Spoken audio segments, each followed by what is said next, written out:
Hi there, my name is Ava St. Clair, and I just did a round of videos about entitled WTF happened to my relationships. Um, and this one I wanted to go a little bit further. There were some things in there that I wanted to get, but I didn't finish. We talked about these two archetypes, types of people, personalities, the Hierophant and the High Priestess. Um, One thing that you should know about is what I call it the theory of all evil. And it happens typically, so the setup, the codependent or the toxic setup between these two is an unspoken rule that the the Hierophant type in the relationship, male or female, will provide and protect for this one so that they don't have to, and this one will support and enrich the life of this one without ever telling anyone. Um, and we see this a lot with traditional marriages is actually like the dream setup where it's like, the very wealthy politician and his wife. And we might attribute all of this person's work, or even the CEO, or whomever, like we may attribute all of this person's work to him, but a lot of the times it's this personality, or there are structures and infinite systems of these types who work for this type, and we never hear or see from these folks, and always hear and see this one. So that being said, um, what came to me in a dream not too long ago was um, the idea of sexual assault or rape, the concept of it.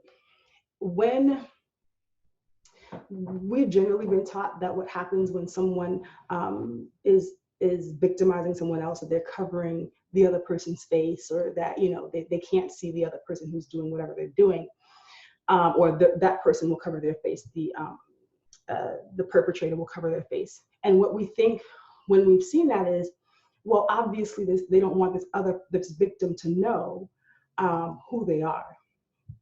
And there's some obvious truth to that, right? Like that's the thing.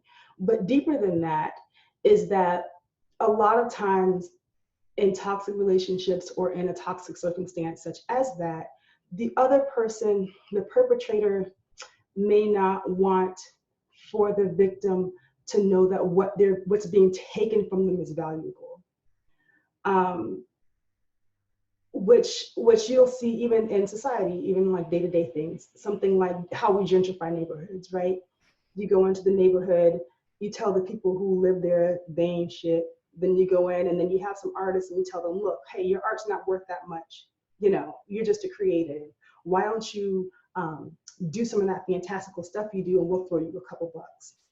And then these more creative types will go in, do a little something to the community, make it viable for other people to come in, and then the artist is sort of thrown away, right? No one really mentions who they are. There's a few bylines here and there, but generally the people who brought the neighborhood up to a particular place of desirability are not mentioned. That is this character here in the toxic realm. Um, in relationships, what this looks like is narcissism. And I stray away from that label because it's gotten really weird and really too ubiquitous. Like it's not appropriate for half of what people use it for. But in this particular situation, that's exactly what it is. When this gets very, very toxic, when this person begins to manipulate this person into believing that what they have to give is not valuable, but taking it and using it anyway, that's what this is about. And this person has come to believe that, so they sort of give it away freely. But when you give away things freely, whatever it is, that energy is real. And if you're giving it away and not this person isn't bringing anything back in, you're going to feel drained. You're going to feel tired. You're not really going to know why.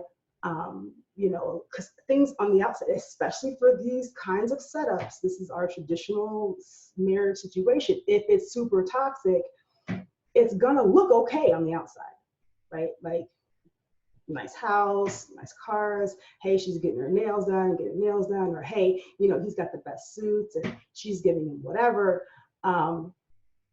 But what's actually going on is that this person is being fed a diet of things that has nothing to do with what they actually need. Because what's important to this one, what they're feeding to this personality here in their relationship isn't their fulfillment.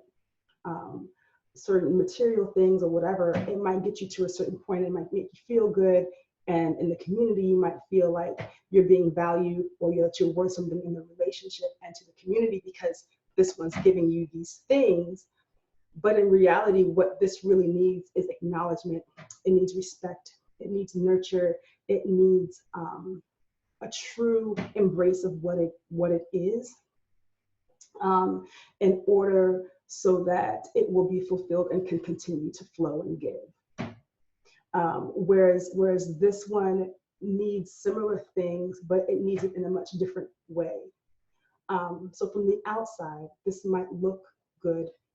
It might look all great, but typically this part of the relationship or of the partnership will become very ill if it continues. So I think that's all I kind of wanted to say about part 2. But again, if you look at, even like I said, we're talking about gentrification, we can talk about ethnicity, ethnic communities. It's happening all the time in the Black community. You're ghetto, you look stupid, what's that dance you're doing? Oh my God, stop it, it's too sexy, blah, blah, blah. It's devalued, it's shame for us in the Black community, and then it's taken and sort of alchemized into something else profitable. So if you ever want to kind of understand the underlying dynamics of something that doesn't make sense on the outside, that looks like it should work but doesn't, that's typically what's going on. Somebody is telling somebody else that it's not valuable, while they're receiving the value that they so adamantly deny has any value at all. So I believe that's it. I hope that makes sense. If it doesn't, I will do another video or infographic or something. There's a couple of infographics coming, and then 2 other videos, one before this and one after that. So I hope this is helpful. I guess I'll see you guys in the next video.